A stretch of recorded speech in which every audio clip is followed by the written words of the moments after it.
क्या हुआ? इतनी रात को तुम यहाँ कैसे? राजस्थान के एक गांव में माधवी नाम की एक बहुत ही सुंदर लड़की रहती थी।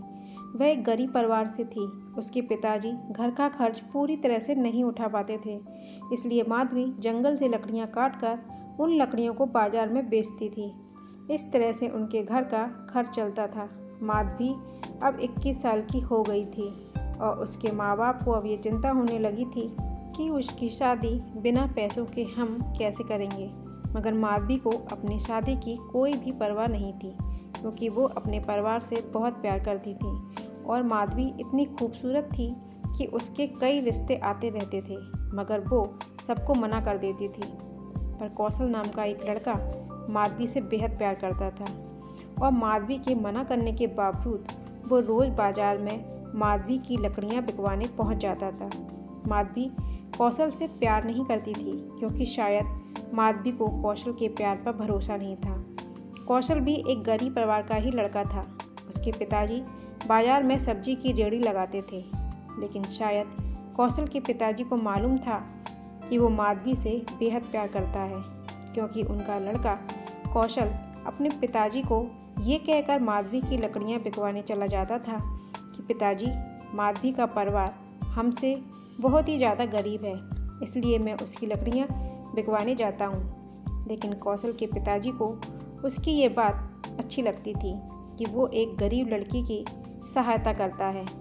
लेकिन माधवी को कौशल के साथ लकड़ियाँ बिकवाना बिल्कुल अच्छा नहीं लगता था। और एक दिन माधवी ने कौशल के पिताजी से उसकी शिकायत कर दी और उसके पिताजी से ये कहा कि कौशल उसके साथ ज़बरदस्ती लकड़ियाँ बिकवाने जाता है और इसे ये कह दीजिए कि आज के बाद मेरी लकड़ियाँ बिकवाने मेरे साथ ना आए और मुझे इसकी सहायता की बिल्कुल भी ज़रूरत नहीं है। ये कहकर माधवी वहाँ से चली जाती है। माधवी की यह बात सुनकर कौशल बहुत उदास हो जाता है और वह अपने कमरे में चला जाता है। अगले दिन जब माधवी बाजार में लकड़ियाँ बेचने गई तो कौशल उसके पास लकड़ियाँ बिकवाने नहीं गया और उस दिन माधवी की लकड़ियाँ बहुत ही कम बिकी थीं और बहुत सारी लकड़ियाँ बच गई थीं। अब माधवी को बहुत देर हो गई थी, मगर उसकी लकड़ियाँ नहीं बिक रही थीं। तब उसने सोचा कि आज तो बहुत कम लकड़ियाँ बिकी हैं और घर का खर्च कैसे चलेगा। ये सोचकर वो घर चली जाती है। माधवी जब घर पहुंचती है तो वो क्या देखती है कि उसके पिताजी की तबीयत बहुत ज़्यादा ख़राब थी और उसकी माँ रो रही थी और रोते रोते कह रही थी कि बेटी, तुम्हारे पिताजी को जल्दी अस्पताल ले चलो। मैं बहुत देर से तुम्हारा ही इंतज़ार कर रही थी। जल्दी किसी तांगे वाले को बुला कर लाओ ताकि तुम्हारे पिताजी को जल्दी अस्पताल लेकर चलें। लेकिन अब बहुत रात हो गई थी और रात में एक भी तांगे वाला नहीं खड़ा था। माधवी अब बहुत परेशान हो गई, मगर उसे कोई भी रास्ता नहीं दिख रहा था। तब वह कौशल के घर जाती है और कौशल घर का दरवाज़ा खोलता है तो कौशल माधवी को अचानक इतनी रात को देखकर चौंक जाता है और माधवी से पूछता है कि क्या हुआ, इतनी रात को तुम यहाँ कैसे? घर पर सब ठीक तो है?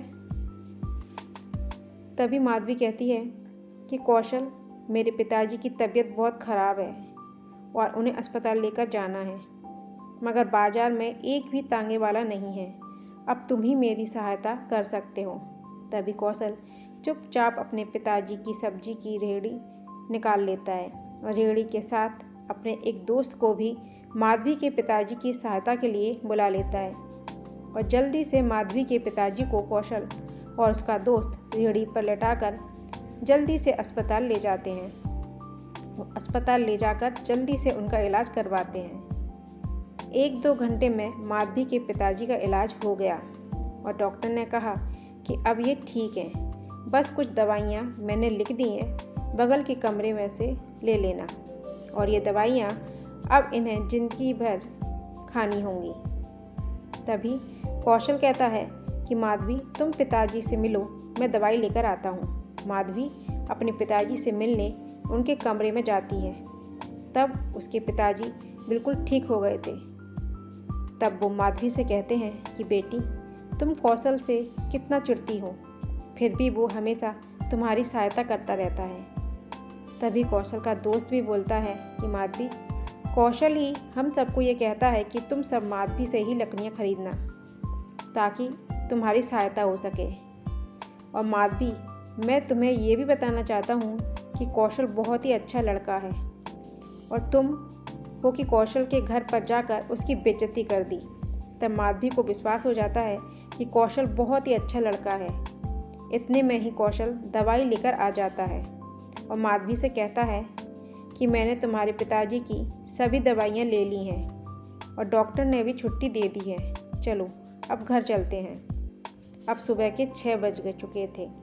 हॉस्पिटल के बाहर ही तांगे वाला खड़ा हुआ था।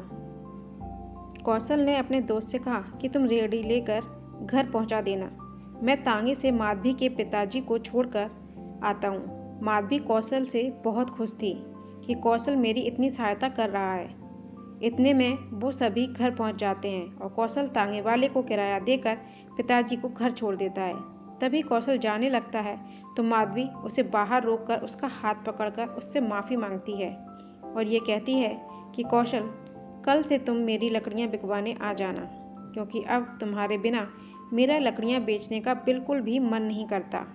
और हाँ, क्या शादी के बाद भी तुम मुझे बाज़ार में लकड़ियाँ बेचने भेजोगे? माधवी की ये बात सुनकर कौशल बहुत खुश हो जाता है और कहता है कि माधवी, तुम्हें मुझसे प्यार हो गया, ये कहीं मैं सपना तो नहीं देख रहा, मगर ये हुआ कैसे?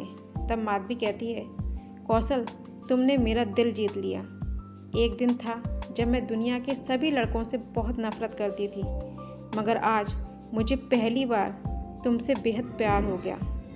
तब कौशल कहता है, माधवी, आज मैं भी बहुत खुश हूँ कि आज मुझे मेरा प्यार मिल गया और मैं तुम्हें वादा करता हूँ कि तुम्हारे साथ साथ तुम्हारे परिवार का भी ख्याल रखूँगा। फ्रेंड्स, आपको ये कहानी कैसी लगी कमेंट बॉक्स में ज़रूर बताइएगा और कहानी पसंद आने पर मेरे चैनल को लाइक, शेयर, सब्सक्राइब ज़रूर कीजिएगा। Thanks for watching.